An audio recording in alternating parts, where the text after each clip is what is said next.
اعوذ باللہ من الشیطان الرجیم بسم اللہ الرحمن الرحیم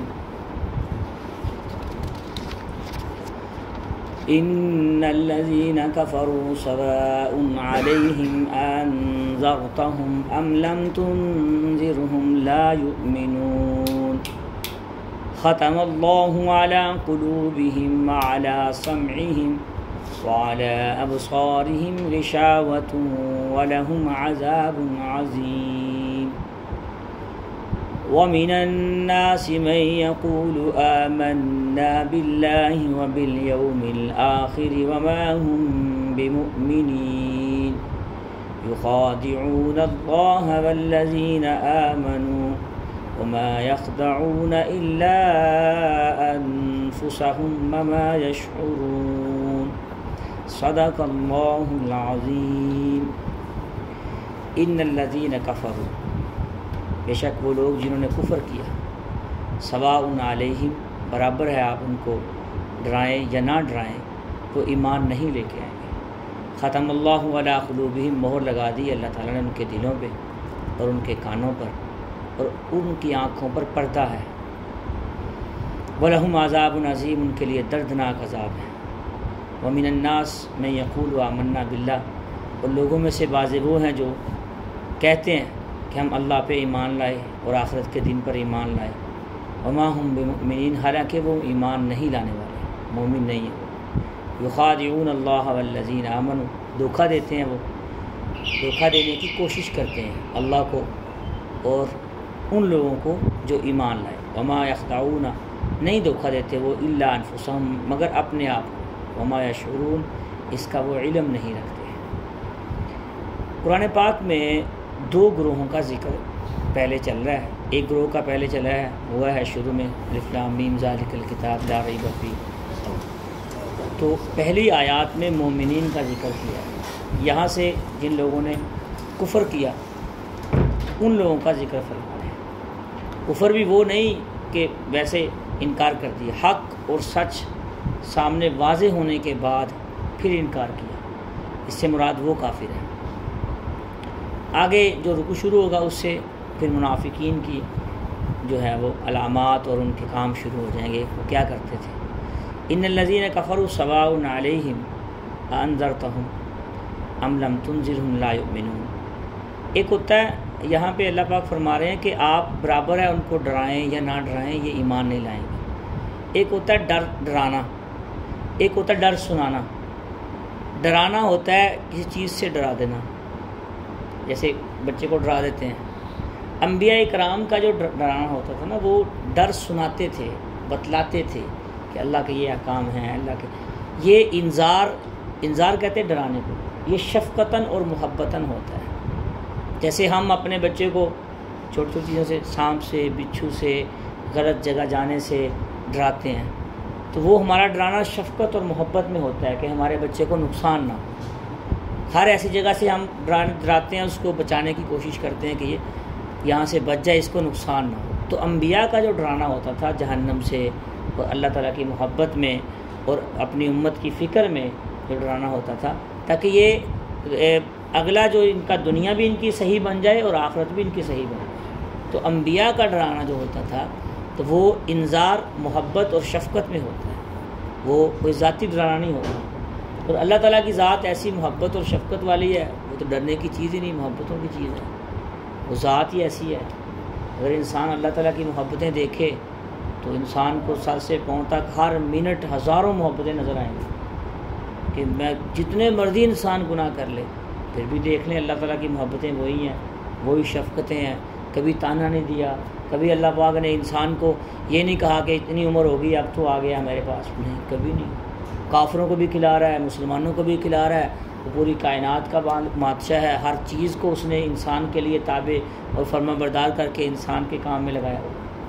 تو اگر انسان دیکھے اور سوچے، اپنے دل سے تجزیہ کرے کہ جتنی محبت انسان سے اللہ تعالیٰ کی ذات کرتی ہے اتنا کوئی محبت نہیں کرتی۔ اور ہمارا جب میں نے جتنی تفاسیر پڑھی ہیں، جتنے ترجمے پڑھے ہیں، جتنا قرآن پاک پڑھا اور پڑھایا ہے، میں آج آپ کے سامنے پوری زندگی کا جتنا مجھے زندگی ہے میری، اس کا تجربہ علمی طور پہ شیئر کر رہا ہوں میرے دوستو اس دنیا میں، اس جہان میں سب سے پکی، بے لوث اور خالص جو محبت ہے انسان کے ساتھ وہ صرف اللہ کی، ہر وقت محبت، ہر وقت اللہ کے سوا کسی کی محبت۔ پھر آپ پورا قرآن پاک ترجمہ بھی سنیں گے انشاءاللہ تعالیٰ، اللہ تعالیٰ زندگی میں نصیب فرمائے، تو آپ دیکھ لیں گے ماں باپ کے اللہ تعالیٰ کے بعد جو سچی اور پکی محبت ہے، بے لوث اور مخلص ہو کے، وہ ایک ذات اور ہے بس، اس کے علاوہ ساری محبتیں خود غرضی میں آ جاتی ہیں۔ میں آپ کو بتاتا ہوں کیسے، اس کا ذکر قرآن میں بھی ہے۔ وہ اللہ تعالیٰ کے بعد سب سے زیادہ محبت کرنے والے ہمارے ساتھ ہمارے والدین، اللہ اور اللہ کے رسول کے بعد رسول اکرم صلی اللہ علیہ وسلم کی محبت کا تو اندازہ ہی نہیں ہے۔ ہمارے محبوب وفات کے وقت بھی آنسو بہا رہے ہیں اپنی امت کے لیے، پوری امت کی فکر ہے ہر وقت۔ اللہ کے نبی کی تو مثال نہیں دی جا سکتی کہ اللہ کے نبی تو کائنات کے سردار ہیں، ان کو تو پوری امت کی فکر تھی۔ ہماری فکر کس کو ہے؟ امت کے بعد، اللہ کے نبی صلی اللہ علیہ وسلم کے بعد سب سے زیادہ جو محبت کرتا ہے اس دنیا میں وہ صرف دو ہستیاں ہیں، والدین بس۔ بیوی بچوں کی محبت آپ سے، آپ کی چیزوں سے، آپ کے ہنر سے، آپ کے فن سے، آپ کے مال و دولت سے، آپ کی چیزوں سے جڑی ہوئی ہے۔ جب تک آپ بیوی بچوں کو لا کے دیتے رہیں گے وہ آپ کے ہیں۔ یہ اللہ کا ایک نظام ہے۔ ماں باپ جو محبت کرتے ہیں اولاد سے، اس کی مثال قرآن میں بار بار اللہ پاک دے رہے ہیں۔ ایک رکوع پورا 15ویں پارے میں اللہ پاک نے نازل فرمایا۔ بہن بھائیوں کی محبت یہ عارضی ہوتی ہے، ایک رشتے ہیں، اسے محبت نہیں کہتے، یہ ایک رشتے ہیں کہ بھائی بھائی کا رشتہ دار ہے، یہ بھائی ہے، یہ بہن ہے، یہ چچا ہے، یہ مامی ہے، یہ خالہ ہے، یہ پھوپھی ہے، یہ ایک رشتہ داری ہے۔ ان سب سے محبت رکھیں۔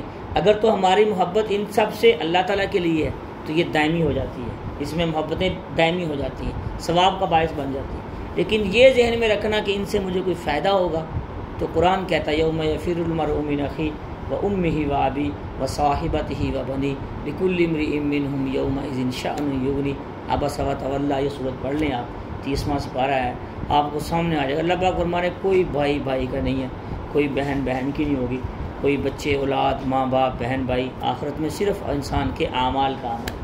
تو خلاصہ یہ ہے اللہ تعالیٰ کی محبت میں، یا نبی اکرم صلی اللہ علیہ وسلم نے شفقت میں جو امت کو ڈرایا ہے تو وہ محبتاً ہے، اور انسان کو اس چیز کا احساس ہونا چاہیے کہ بھئی ہم سے اللہ کی ذات سب سے زیادہ محبت کرتی ہے، اللہ کے نبی ہم سے سب سے زیادہ محبت کرتے ہیں، اس کے بعد والدین ہیں۔ مفسرین نے لکھا ہے کہ جو بندہ یہ چاہتا ہے کہ مجھے اللہ تعالیٰ ساری زندگی دنیاوی فائدے میں، مال و دولت میں کمی نہ دیں، ساری زندگی اللہ اتنی دنیا دے کہ ہم کسی کے محتاج نہ ہوں، وہ ماں باپ کی خدمت کرنی شروع کرے، بے لوث ہو کے خدمت کرے۔ جو ماں باپ کی خدمت کرتا ہے اللہ تعالیٰ کی شفقتیں اور محبتیں اور رحمتیں اس پہ نازل ہوتی ہیں۔ تو ماں باپ کی بڑی فضیلت ہے بھائی، اس چیز کا خیال رکھنا چاہیے انسان کو۔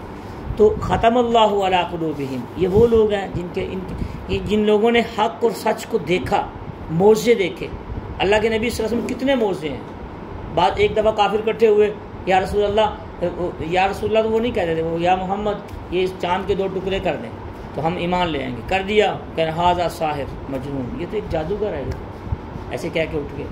گمری گو لے کے آ گیا ابو جہل، یہ اس کو کلمہ پڑھا دیں، تو اللہ کے نبی نے فرمایا کل لا الہ الا اللہ، کلمہ پڑھو۔ کنکر لے کے آ گیا ہاتھ میں، یہ میرے ہاتھ میں جو کنکر ہے آپ کی گواہی دے دیں آپ کی نبوت کی، بخاری شریف کی روایت، آپ کی نبوت کی گواہی دے دیں تو میں ایمان لے آؤں۔ کنکروں کو اللہ کے نبی نے فرمایا کل لا الہ الا اللہ، انہوں نے کہا لا الہ الا اللہ محمد، کنکر کلمہ پڑھنے لگ گئے۔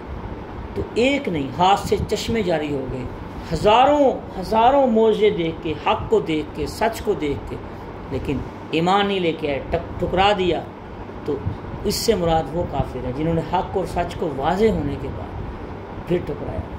قرآن پاک میں یہ ہے یا ایھا الذین آمنوا لا تتخذوا الیہود والنصارى اولیاء۔ اصل یہ جنگ کہاں سے شروع ہوئی ہے ہماری؟ یہ جو عالمی اس وقت بھی کشمکش ہے اور قیامت تک رہے گی، یہ کیسے شروع ہوئی اور کیوں شروع ہوئی؟ یہ ایمان کیوں نہیں لے کے آئے؟ ایک بہت بڑا سوال ہے۔ یہودی الگ ہیں، نصارہ الگ ہیں۔ اصل میں حضرت یعقوب علیہ السلام بنی اسرائیل جہاں سے ہے پیچھے، ان کی 2 لڑیاں شروع ہوئی، ایک ابراہیم علیہ السلام کی لڑی، ایک یعقوب علیہ السلام کی اس طرف کی لڑی، دوسری اسحاق اور حضرت اسحاق علیہ السلام اور باقی جو لڑی آئی۔ یہودی انتظار کر رہے تھے کہ محمد رسول اللہ صلی اللہ علیہ وسلم ہماری لڑی میں سے تشریف لائیں، اللہ کو منظور نہیں تھا۔ اللہ تعالیٰ نے ابراہیم علیہ السلام کی لڑی میں سے ہمارے محبوب صلی اللہ علیہ وسلم کو مبعوث فرمایا، اس عداوت کی وجہ سے، اس بغض کی وجہ سے کہ ہماری لڑی میں سے محمد رسول اللہ کیوں نہیں آئے، اس سے ہماری عزت بنتی، ہماری ویلیو بڑھتی، تو اس وجہ سے قیامت تک یہ ہمارے مسلمانوں کے دشمن ہیں یہودی، اور قیامت تک رہیں گے۔ قرآن میں آتا ہے یا ایھا الذین آمنوا لا تتخذوا الیہود والنصارى اولیاء، یہ تمہارے دوست نہیں ہو سکتے یہودی۔ ہماری زبانیں تو تھکتی نہیں ان کی تعریفیں کر کر کے، یہودیوں کے لا بیان کرتے ہیں اور یہودیوں کے قانون بیان کرتے ہیں، ان کی مینجمنٹ کے اوپر کتنا وقت ضائع کرتے ہیں ہم۔ بھائی ان کے پاس ساری کائنات ہو، سب کچھ ہو، ان کے پاس بہترین مشینری ہے، بہترین ان کی معیشت ہے، ان کی انوائرمنٹ بہت اچھی ہے، سب کچھ ہے ان کے پاس، لیکن ہمارے پاس محمد عربی صلی اللہ علیہ وسلم کی ذات ہے، ہمارے پاس محمد رسول اللہ ہے۔ یاد رکھیں یہ سودا بہت سستا ہے، ہم زیادہ امیر ہیں، ہم زیادہ اچھے ہیں، کیوں؟ ہمارے اللہ کے نبی ہمیں مل گئے ہیں۔ یہ اس طرح کہنا یہ ناقدری اللہ کے نبی صلی اللہ علیہ وسلم کی، اسلام کی، دین کی ناقدری ہے۔ ہمارے اندر لوگ خراب ہو سکتے ہیں بھی، لیکن اس سے دین کو، مسلمانوں کو مجموعی طور پر، اجتماعی طور پر مسلمانوں کو برا کہنا یہ غلط ہے۔ ہزاروں مسلمان کیسے ہیں زبردست قسم کے، جن کی وجہ سے دنیا کا نظام چل رہا ہے، ہزاروں نہیں لاکھوں کروڑوں مسلمان اب بھی بڑے بڑے دیندار بیٹھے ہیں، اب بھی بڑے بڑے خوف خدا رکھنے والے بیٹھے ہیں، اب بھی ہیرے بیٹھے ہیں اس وقت جو اللہ کے نبی کی، جن کے دل سر سے پاؤں تک، جن کی ساری زندگی محمد عربی صلی اللہ علیہ وسلم کی زندگی جیسی ہے، سنت کے مطابق اتباع کرتے ہوئے زندگی گزار رہے ہیں۔ تو بھائی غلط تو ہر جگہ ہوتے ہیں، اچھے تو ہر جگہ ہوتے ہیں، تو اسلام کو برا سمجھنا یا برا کہنا، یا مسلمانوں کو برا سمجھنا، برا کہنا، یہ اللہ کے نبی صلی اللہ علیہ وسلم کی امت کو برا کہنا ہے، یہ بہت قیمتی اور بڑی بات ہے، یہ چھوٹی بات نہیں ہے۔ تو ہم تو سارے نبیوں کو مانتے ہیں، ہم تو کسی نبی کا انکار نہیں کرتے، ہم مسلمان تو سارے نبیوں پہ ایمان لے کے آئے ہیں، لیکن آخری نبی محمد عربی صلی اللہ علیہ وسلم، تو ایسے سمجھنا یا ایسے بولنا یہ غلط ہے کہ وہ اچھے ہیں، بھائی ان کی چیزیں اچھی ہیں، یا ہر چیز میں اپنے آپ کو، اپنے مسلمانوں کو ڈیگریڈ کرنا اور ان کو نیچا دکھانا، ان کو اچھا کرنا نہیں۔ جو مسلمان ہے وہ اچھا ہے، جس کے دل میں اللہ اور اللہ کے رسول صلی اللہ علیہ وسلم کی محبت ہے۔ تو اللہ تعالیٰ ہمیں اس کی سمجھ نصیب فرمائے۔ اور رسول اللہ صلی اللہ علیہ وسلم نے فرمایا من تشبہ بقوم فہو منہم، جو ہم ان کی مشابہت اختیار کرتا ہے نا، جو بندہ جس قوم کی مشابہت اختیار کرتا ہے کل قیامت کے دن انہی میں سے اٹھایا جائے گا۔ تو اس لیے ان کی مشابہتیں اختیار نہیں کرنی چاہیے کافروں کی، جو اسلام لے کے آئے ہیں مسلمان، یہ اگر کافروں کی مشابہت اختیار کریں گے، اللہ کے نبی صلی اللہ علیہ وسلم کہ ان جیسے ہی ہوں گے، کل قیامت کے دن ان کے ساتھ اٹھائے جائیں گے، جن کے دین کی تعریف کرتے ہیں، جن کی تعریف کرتے ہیں۔ تو اچھائیاں برائیاں ہر جگہ ہے بھائی، اس لیے اپنے اسلام پہ راضی ہونا چاہیے انسان کو، اس پہ خوش ہونا چاہیے، اندر ایک خوشی کی لہر ہو، یار اللہ کا شکر ہے میں ہزاروں معبودوں سے پاک ہوں، میرا معبود ایک ہے اللہ تعالیٰ، اور میں ہزاروں نبیوں سے وہ ہوں کہ ایمان سے وہ ہوں، ان کے اوپر ایمان تو لاتا ہوں، لیکن خاتم النبیین سرکار دو عالم صلی اللہ علیہ وسلم میرے آخری نبی، ساری امتوں کے ہاتھ اپنے اپنے نبیوں کے ہاتھ میں ہوں گے، اور ہمارا ہاتھ کہاں ہوگا؟ اللہ کے نبی صلی اللہ علیہ وسلم۔ ہم خوش قسمت ہیں، امام الانبیاء صرف ہمارے آخری نبی نہیں ہیں، سارے نبیوں کے آخری نبی ہیں، صرف ہمارے سردار نہیں ہے، سارے نبیوں کی بھی سردار، اللہ کے محبوب ہیں۔ تو ہمارے دل میں محبت ہونی چاہیے۔ اس محبت کا ایک خاص طریقہ یہ ہوتا ہے بھائی، انسان روزانہ درود پاک پڑھ لے، کوشش کرے روزانہ ایک تسبیح 100 دفعہ جتنا ہو سکے گنتی کے بغیر پڑھ لیں، تو اللہ کے نبی سے محبت کا تقاضا یہ ہے کہ انسان درود شریف پڑھے، اور محبت کا تقاضا یہ ہے کہ ہر کام سنت کے مطابق کریں، گھر میں سنت کی کتابیں رکھیں کہ یار نہیں، میں نے اپنی زندگی، اپنے بچوں کی زندگی سنت کے مطابق بنانی، جیسے ہمارے نبی پاک صلی اللہ علیہ وسلم کی زندگی تھی اب بھی مل جاتی ہے کتابوں میں، اور قیامت تک رہے گی۔ ایسی زندگی گزارنی ہے، ایسی زندگی بنانی ہے، پھر فائدہ ہوگا، اس کے بغیر فائدہ نہیں ہوگا۔ محبت جتنی کریں گے اتنا فائدہ دنیا میں بھی آخرت میں بھی ہے۔ تو ان کے دلوں پہ مہر لگ گئی ہے، حق اور سچ کو سمجھنے کے بعد، نبیوں کو دیکھنے کے بعد وہ ایمان نہیں لے کے آئے، اور آنکھوں پہ پردہ ہے۔ یہ مسلمانوں میں بھی بہت ساری چیزیں ہیں، آپ دیکھ لیں، بہت سے لوگ حق سچ کو سنتے بھی ہیں، سمجھتے بھی ہیں، لیکن غلط کاموں سے باز نہیں آتے۔ تو یہ ان کا حشر بھی ایسا ہی ہوگا، جو حق سنے، آنکھوں سے دیکھے، اور اس کے دل میں بھی پتہ ہو کہ نہیں یار یہ بات ٹھیک ہے، یہ سچ ہے، یہ غلط ہے، یہ صحیح ہے۔ راستے تو اللہ نے دونوں ساری کائنات کو 2 راستے دکھائے ہیں نا۔ اب دیکھ لیں کتنے لوگ ہیں جو حق اور سچ کو سننے کے بعد ایمان لے کے آتے ہیں، مسلمانی کا دعویٰ تو کرتے ہیں لیکن اس طرف آتے نہیں، دین کا نام سنتے ہیں، دینداری بھی سنتے ہیں، اپنے آپ کو دیندار کہلاتے بھی ہیں، لیکن تھوڑا سا وہ مسئلہ ہو جائے، ایک 10 روپے کی چیز بھی آ جائے، اس میں بھی قسمیں کھانی شروع کر دیں گے۔ ایمانی کا یہ حال ہے، مسلمانی کا یہ حال ہے ہمارا۔ بہت کمزور ہو گیا مسلمان اس وقت، بہت زیادہ کمزور۔ مسلمانوں کو جتنی مار اس وقت پڑ رہی ہے نا امت میں، اب دیکھیں پوری امت میں، اس کی وجہ کیا ہے؟ مسلمانوں کی اپنی حرکتیں ہیں اور دنیا کی محبت ہے۔ دیکھ لیں آپ کے سامنے ہیں، بیچارے ہر گھر میں پریشانی ہے، ہر گھر میں پریشانی ہے۔ بجلی کا بل زیادہ آ گیا جی، یہ ہو گیا جی، وہ ہو گیا۔ اعمال نہیں دیکھتے، جیسے اعمال ویسے قرآن میں آتا ہے ظہر الفساد فی البر والبحر بما کسبت ایدی الناس، یہ ہمارے آنکھوں کے ہاتھوں کی کمائی ہے جو ہم کاشت کر رہے ہیں، جو کاٹ رہے ہیں۔ ہماری آنکھ، ہمارے 5 فٹ کی باڈی ہمارے کنٹرول میں ہے۔ کبھی آنکھ سوچا ہے کہاں اٹھ رہی ہے، کہاں اٹھنی چاہیے تھی؟ زبان سوچا ہے کہاں بولنی چاہیے تھی، کہاں نہیں بول رہی؟ جس بندے نے اذان ہو رہی ہے ادھر سے اور ادھر سے وہ اپنے کاموں میں لگا ہوا ہے، کام نہیں چھوڑ رہا، تو جو اذان کے لیے اپنا ایک چھوٹا سا کام نہ چھوڑ سکے تو وہ پورا دین پہ عمل کرے گا؟ نہیں کرے گا۔ جھنجھوڑنے کی ضرورت ہے اس وقت، امت کو فکر کرنے کی ضرورت ہے۔ یہ سارے حکمران 1 منٹ میں ٹھیک ہو جائیں اگر ہم اپنے آپ کو ٹھیک کر لیں۔ اب جب تک ہر ایک دوسرے کو ٹھیک کرنے کے چکر میں رہے گا ہم میں سے، تو پورا معاشرہ نہیں ٹھیک ہوگا۔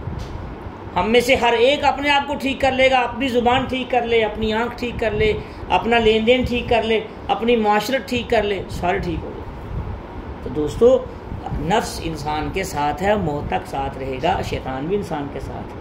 تو یہ نہ دیکھیں ملاوٹ سارے کرتے ہیں تو ہم بھی کر لیں تو کیا ہوگا، سارے دھوکہ دیتے ہیں ہم بھی دے دیں کیا ہوگا، سارے سٹاک کرتے ہیں، گندم سٹاک کرتے ہیں، چینی سٹاک کرتے ہیں، ڈالر سٹاک کرتے ہیں تو ہم بھی کر لیں۔ یہ ایک بندے کا جرم نہیں ہے، یہ مسئلہ میری بات یاد رکھنا۔ جتنی قوم پریشان ہے، اگر ایک بندہ بجلی چوری کرتا ہے تو وہ صرف اللہ کا مجرم نہیں ہے، وہ پوری قوم کا مجرم ہے۔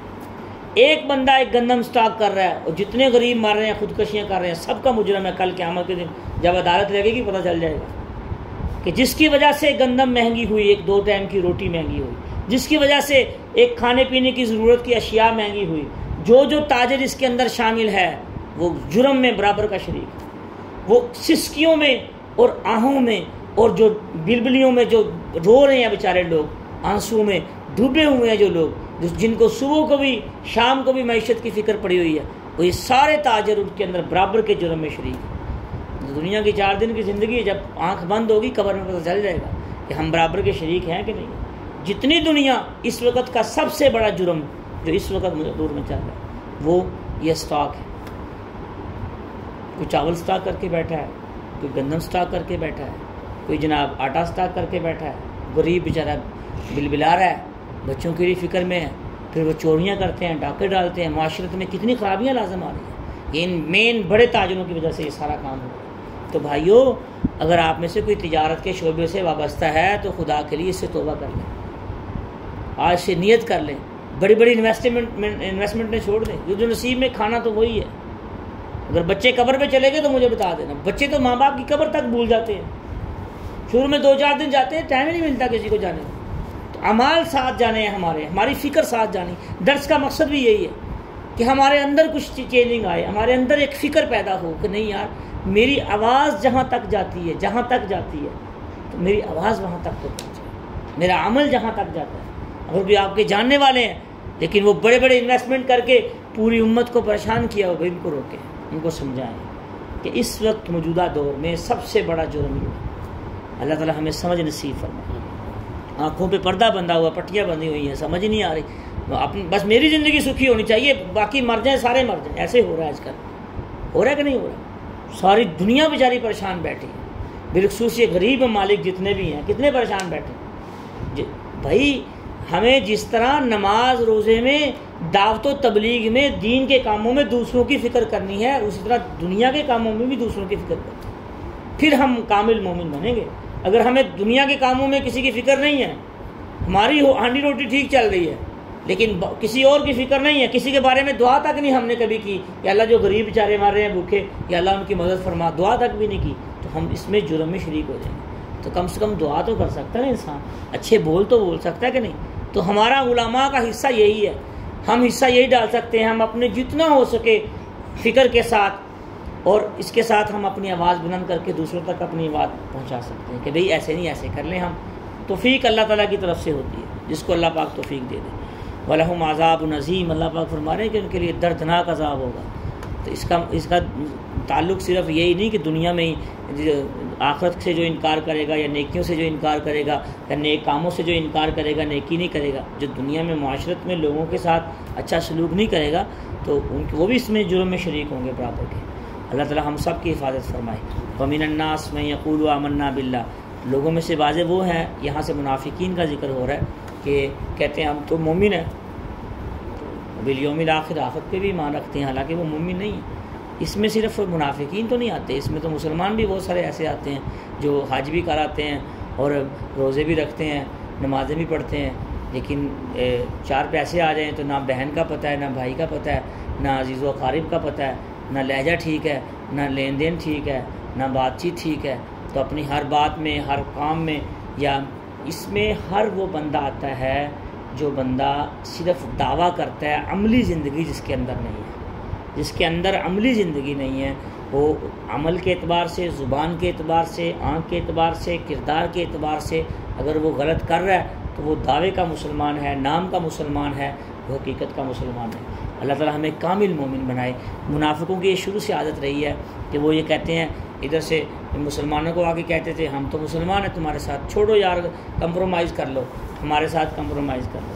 وہ کیا کرو یار، کیا کافروں کو مار کے کرنا ہے، جہاد سے تو بدامنی پھیلتی ہے اور جناب اس سے تو لوگ آپس میں بھائی چارہ قائم کر لو، ایسی باتیں کرتے تھے. تو اللہ کے نبی صلی اللہ علیہ وسلم کے سامنے آ کے ادھر بھائی چارہ قائم کرنا، ادھر جا کے ان کے ساتھ ہمدردیاں کا اظہار کرنا، تو درمیانی راستہ نکالنا. آج کل کے لوگ مستشرقین ہیں، سیکولر جتنے لوگ ہیں نا، جو عقل کو استعمال کرتے ہیں، قرآن و سنت کو نہیں دیکھتے، وہ لوگ اس طرح کی باتیں کرتے ہیں. جتنے بھی اینکر پرسن بیٹھے ہیں آپ دیکھ لیں، ٹی ویوں پہ اوپر جو بیٹھے ہوتے ہیں، اسکالر بیٹھے ہوتے ہیں، نہ ان کو قرآن کا ترجمہ آتا ہے، نہ ان کو حدیث آتی ہے، نہ ان کو تفسیر کا پتہ ہوتا ہے، نہ انہوں نے کو 5 سال لگائے ہوتے ہیں. ایک عالم بننے کے لیے 18 سال کم از کم لگانے پڑتے ہیں، ایک زندگی کا حصہ لگانا پڑتا ہے اس کے لیے. ہاں جی، تو جو تھوڑی تھوڑی کتابیں پڑھی، 2-4 تفسیریں پڑھ کے جناب ٹی وی کے سامنے اچھا یوٹیوبر بن گئے، اچھا ایک ویڈیو کیمرہ لے لیا اور بیٹھ کے تبلیغ کر رہے ہیں، لوگوں کو گمراہ کر رہے ہیں، خود بھی گمراہ ہو رہے ہیں. عقل کی بات کرتے ہیں، سمجھ میں جو آتی ہے عقل میں واقعی آ رہی ہے، بات ٹھیک کر رہے ہیں، جبکہ بات کا دین سے کوئی تعلق نہیں ہوتا، دنیا داری سے تعلق ہوتا ہے. تو دوستو، ہر وہ اسکالر جو عالم نہ ہو، غیر عالم ہو، کوئی مفتی نہ ہو، عقل کی باتیں کرے جو عقل میں آئیں. دین عقل کا نام نہیں ہے. جب ہمارا وضو ٹوٹتا ہے تو ہم کیا کرتے ہیں؟ کلی کرتے ہیں، ناک میں پانی ڈالتے ہیں، منہ دھوتے ہیں، بازو دھوتے ہیں. یہاں تو گندگی نہیں لگی ہوئی. عقل تو یہ کہہ رہی جہاں سے گندگی نکلی اس کو دھو لو، صاف پاک ہو. عقل یہی کہہ رہی ہے نا. شریعت کیا کہہ رہی ہے؟ نہیں، اس کے لیے مسح بھی کرنا پڑے گا، اس کے لیے آپ کو پراپر طریقے سے ایک وضو کرنا پڑے گا. ایسے ہی ہے نا. شریعت اور عقل میں اور بڑا آسمان زمین کا فرق ہے. میری بات یاد ہے. عقل کیا کہتی ہے؟ بچے تو عورت کے ہونے چاہیے. شریعت کیا کہتی ہے؟ نہیں، مرد کے ہیں. وراثت میں عقل کیا کہتی ہے؟ کہ عورت کمزور ہوتی ہے، کماتی نہیں ہے، تو اس کو ایک حصہ اور مرد کو 2 حصے کیوں مل رہے ہیں؟ لیکن شریعت کیا کہہ رہی ہے؟ کہ مرد کے 2 حصے ہیں اور لڑکی کا 1 حصہ ہے. شریعت اور عقل میں فرق ہے کہ نہیں؟ اس کی کوئی نہ کوئی نہیں، ہزاروں لاجک ہیں. میں انشاءاللہ کبھی بیان کروں گا کہ اس میں کیا حکمتیں ہیں، اس میں کیا حکمتیں ہیں اللہ تعالیٰ کی، اس میں کیا حکمتیں ہیں، اس میں کیا حکمتیں ہیں. ہزاروں حکمتیں ہیں. اگر انسان سوچ لے، سمجھ لے تو ہزاروں باتیں اللہ عقل میں آ جاتی ہیں. نہیں یار، یہاں یہ بھی حکمت ہے، یہاں یہ بھی حکمت ہے، یہاں یہ بھی فائدے ہیں. تو ہم تو مومنین کی مثال تو ایسی ہے، آنکھیں بند کر کے، جیسے ہم نے اللہ تعالیٰ کو نہیں دیکھا، رسول اکرم صلی اللہ علیہ وسلم کو نہیں دیکھا، جنت اور جہنم کو نہیں دیکھا، ایسے ایمان اور اسلام پہ آنکھیں بند کر کے انسان ایمان لے آئے کہ یا اللہ، جو تیرے قرآن پہ ایمان لاتا ہوں میں سچے دل سے، شریعت پہ ایمان لاتا ہوں، رسول اکرم صلی اللہ علیہ وسلم پہ ایمان لاتا ہوں، دین پہ ایمان لاتا ہوں. یا اللہ، میں تیری ہر وہ بات جو تیری طرف سے ہے، تیرے نبی اکرم صلی اللہ علیہ وسلم لے کے آئے ہیں، ان ساری باتوں پہ میں ایمان لے کے آتا ہوں. یہ مومن ہے، یہ کامیاب بندہ ہے. اور جو ہر چیز میں لاجک ہے، مجھے بھائی بات سمجھاؤ، میری عقل میں آئے گی تو میں سمجھوں گا، عقل میں نہیں آئے گی تو میں نہیں سمجھوں گا، تو وہ مومن نہیں رہتا پھر بندہ. قرآن تو جو چیز سمجھ میں نہیں آئی وہ سمجھیں، اس پہ اعتراضات نہ اٹھائیں، اس کا نقصان ہو جاتا ہے، اس سے اللہ تعالیٰ بھی ناراض ہوتے ہیں. تو جب قرآن پاک شروع میں آ گیا لا ریب فیہ، اس میں کوئی شک نہیں، قرآن میں، حدیث میں کوئی شک نہیں ہے. جب قرآن کہہ رہا ہے اس میں کوئی شک نہیں کسی قسم کا، الفاظ میں، زبر و زیر میں، ترجمے میں، معنی میں، مفہوم میں کوئی شک نہیں، تو پھر ہمیں شک کرنے کی کیا ضرورت ہے؟ تو اس لیے اس کے شک میں نہیں پڑنا چاہیے انسان۔ بعض لوگ کہتے ہیں ہم ایمان لائے لیکن وہ مومن نہیں ہوتے، اس کے فیصلے تو آخرت میں ہوں گے، لیکن انسان کو اپنے اعمال کا تجزیہ کرتے رہنا چاہیے، تھوڑا سا سوچتے رہنا چاہیے کہ میں۔ اور یہاں ایک بات اور ہے، قرآن پاک میں آتا ہے ان اللہ لا یغیر ما بقوم حتی یغیروا ما بانفسہم، کہ اللہ تعالیٰ کسی قوم کی حالت اس وقت تک نہیں بدلتے جب تک وہ خود اپنی حالت نہ بدلنا چاہتے۔ جب تک ہم خود اپنے آپ کو مومنین میں شامل کرنے کی کوشش نہیں کریں گے اس وقت تک ہم کامل مومن نہیں بن سکتے۔ تو لگے رہنا چاہیے انسان کو اس کوشش میں، دین کی کوشش، یار نہیں مجھے اللہ تعالیٰ معاف فرمائے۔ اس کا آسان طریقہ کیا ہے؟ انسان اپنے اعمال کا محاسبہ کرے، اپنے اعمال کا محاسبہ کرے، شام کے ٹائم 2 منٹ 3 منٹ سوچے آج میں نے کتنے کام کیے ہیں، ان میں سے اچھے کتنے، شریعت کے مطابق کتنے کام کیے، شریعت کے خلاف کتنے کام ہوئے ہیں مجھ سے، جو شریعت کے خلاف ہوئے ہیں ان سے توبہ کرے، کل کو نہ کرنے کی کا عزم کر لے، جو شریعت کے مطابق ہوئے ہیں ان پہ شکر ادا کرے اور کل کو ان کو مزید کرنے کی کوشش کرے، تو ساری زندگی بن جاتی ہے انسان کی۔ لیکن اپنا انسان تجزیہ تو کرے، ایک دفعہ سوچے تو صحیح اپنے بارے میں، اپنے اعمال کے بارے میں، کبھی ویسے بیٹھ کے سوچیں، ہر ایک سوچے کہ یار میری زندگی جو گزری ہے اب تک میں نے کتنا دین کا کام کیا، میں نے امت کے لیے کتنی دعائیں کی ہیں، لوگوں کو مجھ سے کتنا فائدہ ہوا ہے، امت کو مجھ سے کتنا فائدہ ہوا ہے، یا میں جب سے پیدا ہوا ہوں کیا میری وجہ سے صرف میں اپنے گھر والوں کی فکر میں ہوں، بیوی بچوں کی فکر میں ہوں، ماں باپ کی فکر میں ہوں، یا میں امت کی فکر بھی میرے اندر ہے، میری دعاؤں کے اندر امت کی فکر بھی ہے، دعاؤں میں امت بھی شامل ہے، اللہ کے نبی کی امت بھی شامل ہے دعاؤں میں، یا میں اپنے بیوی بچوں کے لیے، اپنے دکان اور مکان کے لیے دعائیں کرتا رہتا ہوں۔ یہ چیزیں سوچنے کی ہیں، خالی سوچنے کی بھی نہیں، کرنے کی بھی ہیں۔ تو آج سے نیت کر لیں اپنی دعاؤں میں پوری امت کو شامل کر لیں۔ اللہم اغفر للمؤمنین والمؤمنات والمسلمین والمسلمات اللہم ارحم امت محمد صلی اللہ علیہ وسلم، یہ دعائیں۔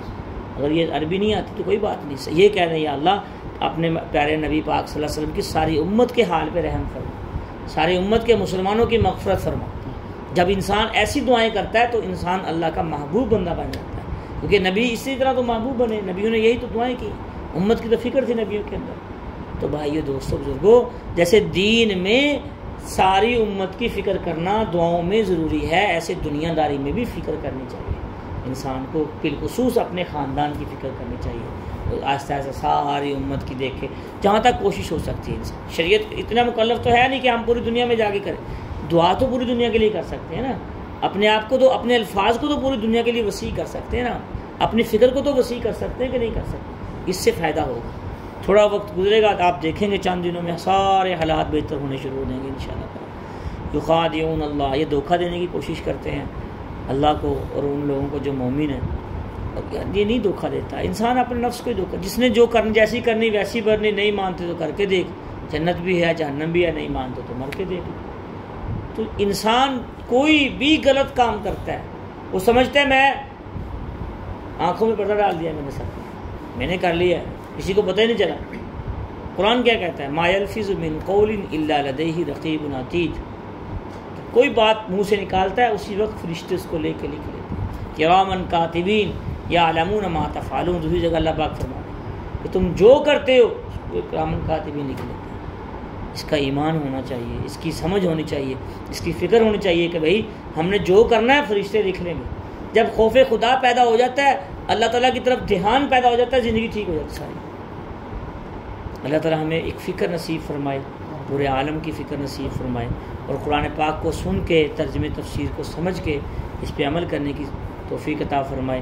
منافقین ہمیشہ سے تھے، ہیں، اور یہ قیامت تک رہیں گے، اور ہر دور میں انہوں نے مسلمانوں کے دلوں میں شکوک و شبہات پیدا کرتے ہیں دین کے بارے میں، اور کافروں کے بارے میں ان سے ہمدردیوں کا اظہار کرتے ہیں، مسلمانوں کی ہمدردیوں کا اظہار کرتے ہیں۔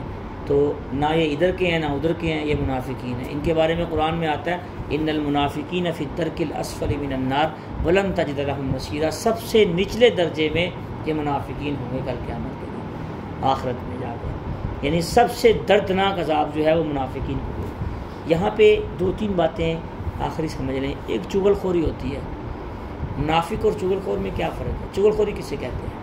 چغل خوری کہتے ہیں کہ ادھر کی بات سنی ادھر جا کے سنا دی، ادھر کی بات سنی ادھر جا کے سنا، اسے چغل خور کہتے ہیں۔ اس کا بہت سخت گناہ ہے، بہت سخت گناہ ہے۔ چغل خور کو مرتے ہی عذاب شروع ہو جاتا ہے چغل خور. خاندان میں چغل خوریاں کرتے ہیں نا لوگ، ایک بات ادھر سے سنی، یہ عمومی عادت عورتوں کو ہوتی ہے زیادہ تر، ایک بات ادھر سنی اس کو بڑھا چڑھا کے 2-4 باتیں لگائی، آگے سنا دی، ادھر سے سنی ادھر سنا دی، اسے چغل خوری کہتے ہیں.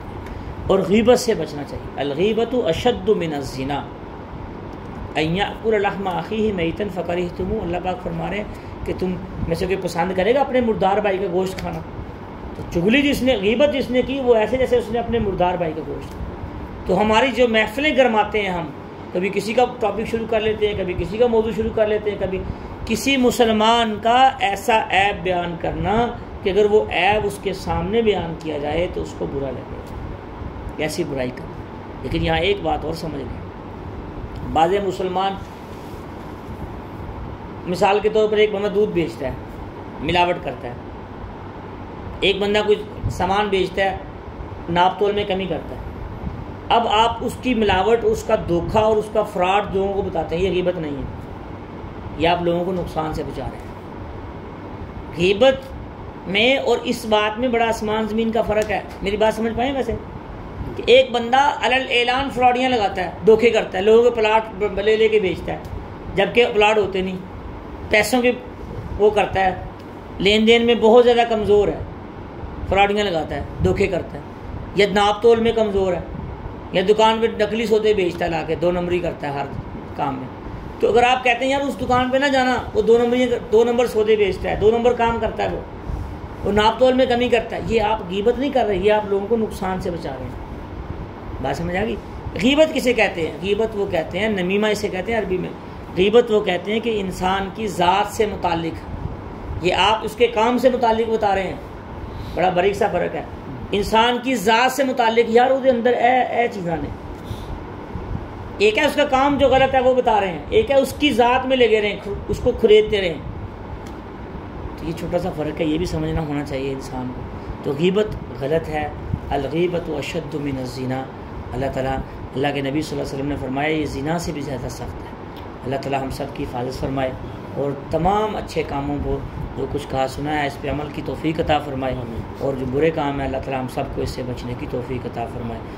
وآخر دعوانا الحمدللہ رب العالمین.